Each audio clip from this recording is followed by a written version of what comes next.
यह REET exam level first के EVS विषय की उत्तरमाला है, जिसे आप सावधानी से देखिएगा।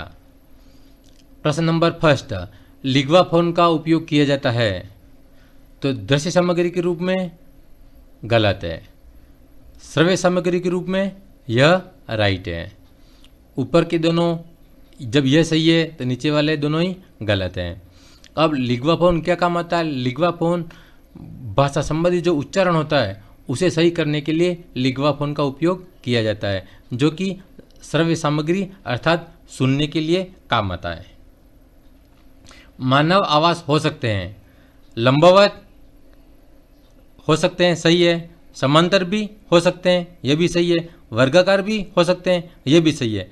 अर्थात कुछ कह नहीं सकते, क्योंकि इनके अलावा त्रिभुजाकार भी हो सकते हैं, गोलाकार भी हो सकते हैं, आयताकार भी हो सकते हैं। अर्थात मानव आवास किसी भी प्रकार के हो सकते हैं। तो जो विकल्प है वह 4 सही है। पारिस्थितिक तंत्र ऊर्जा का प्रवाह सदैव, जो पारिस्थितिक तंत्र में जो ऊर्जा का प्रवाह होता है वह सदैव होता है, ऊर्जा का प्रभाव सदैव रेखीय होता है, पहला सही है। भारत में प्रोजेक्ट टाइगर कब प्रारंभ हुआ था? तो ये जो शुरू हुआ था वह है 1973 में। राजस्थान का वह जिला जो विश्व का अद्वितीय पक्षी अभ्यारण्य एवं जलीय पक्षियों का स्वर्ग है वह है भरतपुर। साइलो है, साइलो क्या है? ये बीजों के भंडारगृह होते हैं। बनी ठनी किस चित्र शैली से संबंधित है? तो ये संबंधित है किशनगढ़ शैली से। पर्यावरण अध्ययन का क्षेत्र है पारिस्थितिकी, वानिकी, जैव प्रौद्योगिकी, उपयुक्त सभी राइट है। माउंट एवरेस्ट पर फतह करने वाली भारत व विश्व की पहली दिव्यांग महिला है।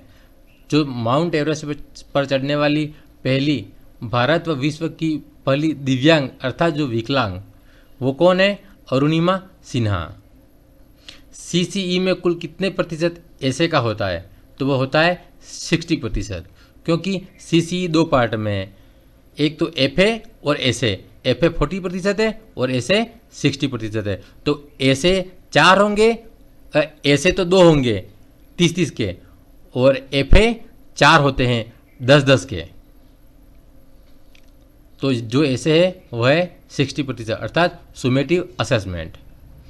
20वीं पशुगणना के दौरान संख्यात्मक दृष्टि से सर्वाधिक कमी हुई है, तो वह हुई है किन में?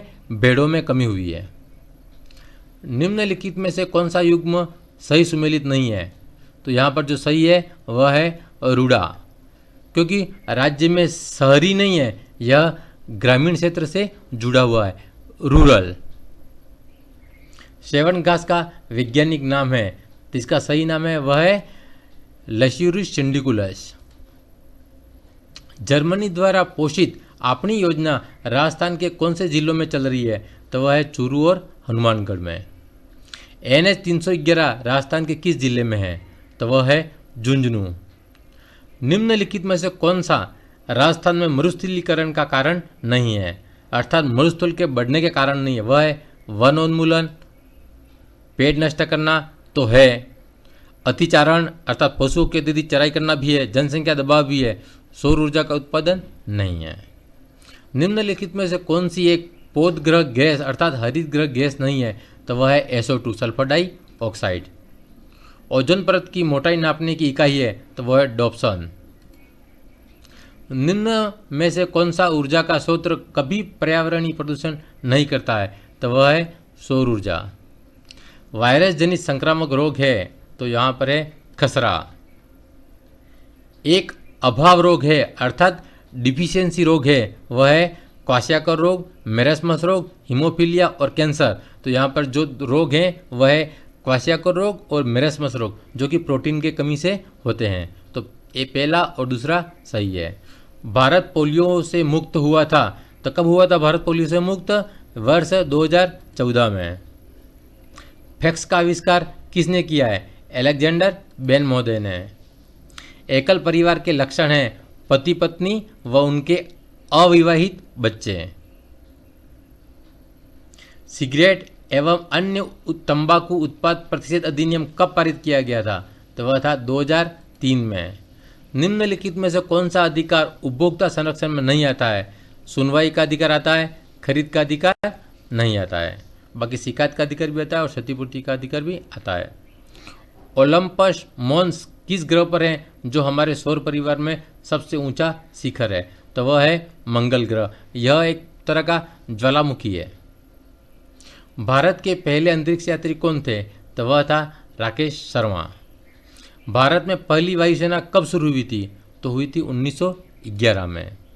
किस समिति की सिफारिश के आधार पर पंचायत अनुसूचित क्षेत्र विस्तार अधिनियम पैसा लागू हुआ था? तो वह था दिलीप सिंह बुरिया समिति के आधार पर। इस तरीके से हमने आज ईवीएस का टॉपिक भी पूर्ण कर लिया है। अगला पेपर शीघ्र ही आने वाला है।